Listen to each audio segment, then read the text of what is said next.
সব সময় তো আর বাড়ির বাইরে বেরিয়ে মোমো খাওয়া সম্ভব নয়, তাই আজ বাড়িতেই বানিয়েছি মোমো। মোমো খাওয়ারটি আমার খুবই পছন্দের। কার কার খুব পছন্দের জানিও। চলো মোমোর রেসিপিটা দেখে নাও। প্রথমে কিছুটা মাংস, এক টুকরো আদা ও একটা কাঁচা লঙ্কা মিক্সিতে ভালো করে পেস্ট করে নিয়েছি। কিছুটা কুচিয়ে রাখা বাঁধাকপি, পেঁয়াজ, টমেটো, 1 চামচ লবণ, হলুদ, 1 চামচ soya sauce, tomato sauce, chilli sauce, গোলমরিচ দিয়ে ভালো করে মিক্স করে নিয়েছি। তারপরে কিছুটা ময়দা, সাদা তেল, স্বাদ অনুযায়ী লবণ, পরিমাণ মতন জল দিয়ে ময়দাটা ভালো করে মেখে নিয়েছি। তারপরে গোল করে লেচি কেটে ওটাকে হালকা হাতেই বেলতে হবে লুচির মতন, খুব বেশি পাতলাও নয়, খুব বেশি মোটাও নয়।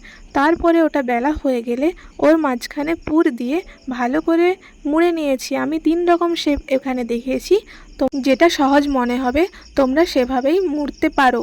সবগুলো মোড়া হয়ে গেলে একটা কড়াইতে জল দিয়ে স্ট্যান্ড বসিয়ে পিঠে করার জন্য যে ছাঁদা জামগুলো পাওয়া যায় সেগুলোর উপরে মোমো সাজিয়ে 15 মিনিট ভাপিয়ে নিলে রেডি মোমো।